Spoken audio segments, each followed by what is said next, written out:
The Carpenter's Gift, a Christmas tale about the Rockefeller Center tree.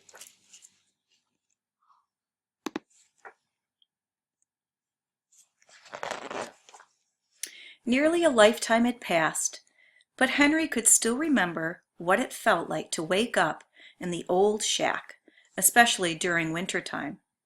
In those days, the Great Depression gripped the country, and like many people, Henry's parents were out of work.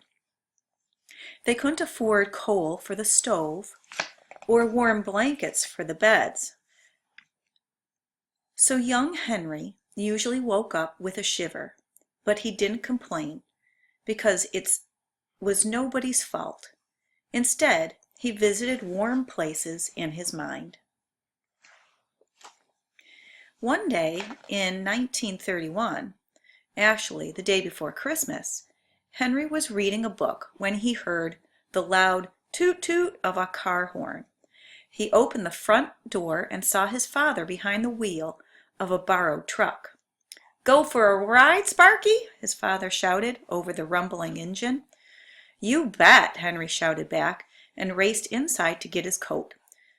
Riding in any sort of car was a special treat for Henry, not to be missed. Soon he was sitting beside his father, nose pressed to the window glass. They drove into a nearby grove of evergreens. Henry breathed in the strong, familiar smell. "Here's the plan," Henry's father said. "See those spruce trees, Sparky? We're going to cut them down and take them to the city." "Why?" Henry asked.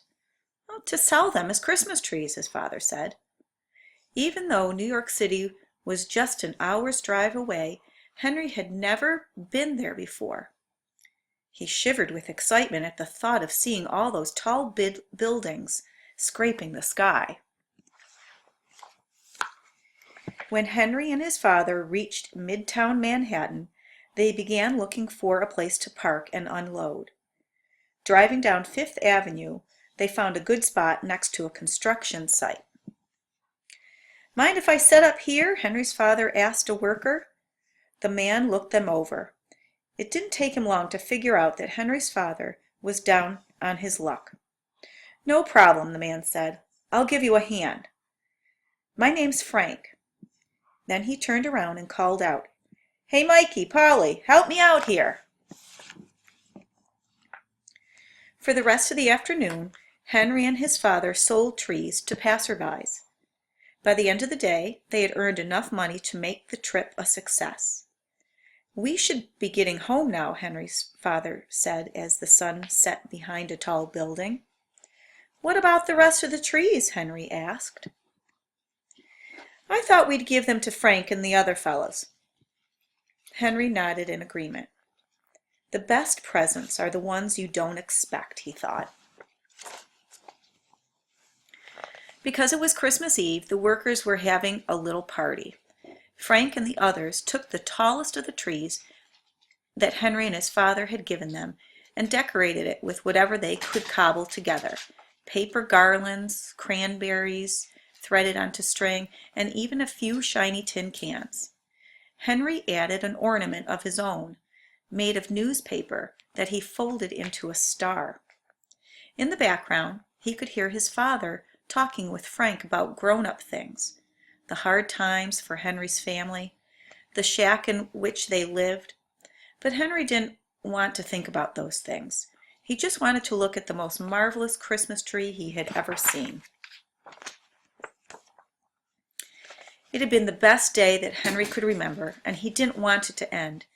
He stood before the decorated tree, enchanted. The street lamps had just come on, and the tin cans glittered in their light. If ever there was a magic moment, Henry thought, this is it. He decided to make a special Christmas wish.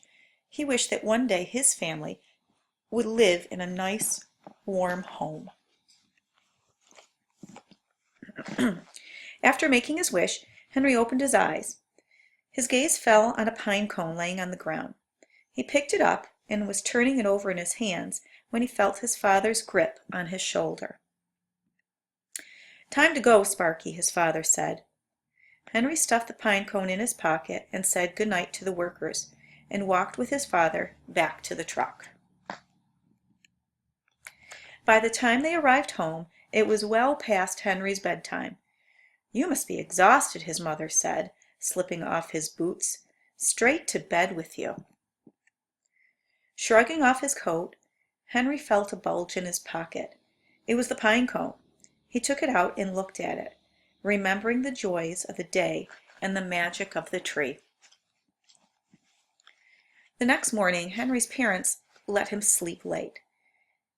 In fact, it was well past 8 when the toot-toot of several car honks woke him. Rushing to the window, he saw 3 trucks pulling up outside. All were loaded with lumber and other building supplies. At the wheel of the first truck was Frank, and behind him were other Rockefeller Center workers. What were they doing so far from the city on Christmas morning? Frank got out of the truck. "After you left, we were thinking," he said. "There was all this extra wood lying around, and we had the day off, so we thought we'd drive up and see what we could do to help you with this house of yours."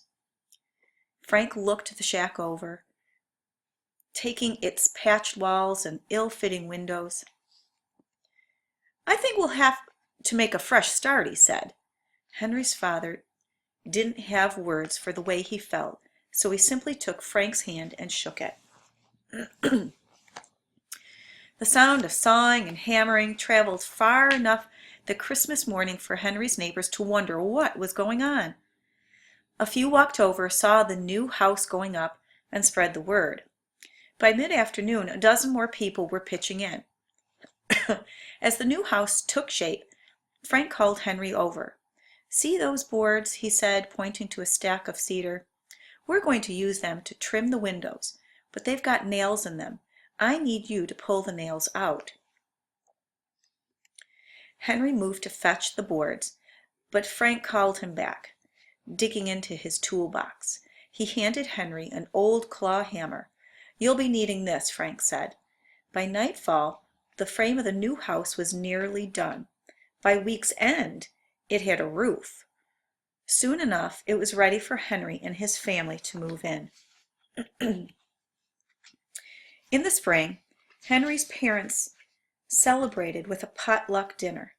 They invited everyone who would help build the house. Henry was glad to see Frank again. He was ready to return the claw hammer, but Frank wouldn't take it. "You keep it, son," he said. "It may come in handy someday." After dinner, Henry sat happily in his own room.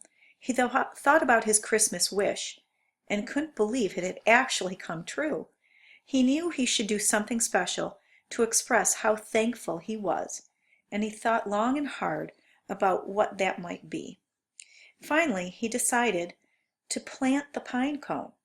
Maybe he could be Jack from the Jack and the Beanstalk story, and the pine cone could be the magic bean. Henry planted the pine cone beside the new house. In time, a seedling emerged. Jack watered it and weeded it. As time passed, both he and the tree grew tall and strong. Henry especially liked the hammer away in its Henry especially liked to hammer away in its shade, and he became quite a good carpenter, building many projects with his skilled hands. As Henry grew up, however, he became busy with other things. He got married, moved away, and had a family. Most summers, though, he returned to visit his parents. On lazy days, he sat beneath the tree with his son, teaching him how to build things with the old claw hammer. As he got even older, Henry sometimes wondered where the time went. One day he was a young boy waking up with a shiver. The next he was an old man living alone. Not needing a big place anymore, he decided to move back into the house where he had grown up. To keep himself busy, Henry began working on the house, which was showing its age. He especially liked using the old claw hammer. Its polished handle, smooth and dark from wear, felt comfortable in his hand. One day as Henry worked on the front porch, a man drove up to see him. The man told him that he worked for Rockefeller Center, and that it was his job to pick out the new Christmas tree each year. "I just love your spruce," the man said. "When I saw it from my helicopter yesterday, I knew that it had to be this year's tree." Henry wasn't sure what to do. He knew that being asked was an honor, but he and the tree had been together a long time, and he was reluctant to let it go. "I know that I'm asking a lot," the man said, "but if you agree, I can promise you that your tree will bring joy to millions of people." Henry thought some more. "And when the holiday season is over," the man continued, "we mill the tree and use the lumber to help a family in need build a new home." A family in need. Suddenly, Henry felt a shiver, and the calendar in his mind flipped back to 1931, driving to New York City with his father, meeting Frank and the other workers, building the house, planting the tree. He knew what he had to do. "I've been given so much," Henry said. "I want to give something back.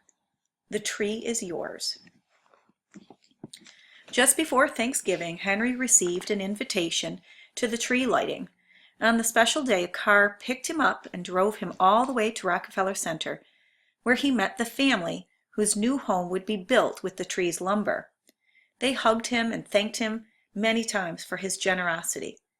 Afterward, Henry stood off to the side and watched the family's young daughter. "It's so beautiful," the girl said softly as she looked up at the enormous tree. Then something caught the child's eye. A pine cone had fallen to the ground. Picking it up, she turned it over and over in her hands before stuffing it into her pocket. If ever there was a magic moment, Henry thought, this was it. Henry walked over to the girl, and they stood together gazing at the glittering tree. Then Henry reached into his coat pocket and pulled out the old claw hammer. "Here you go, Sparky," Henry said. "You'll be needing this." The end.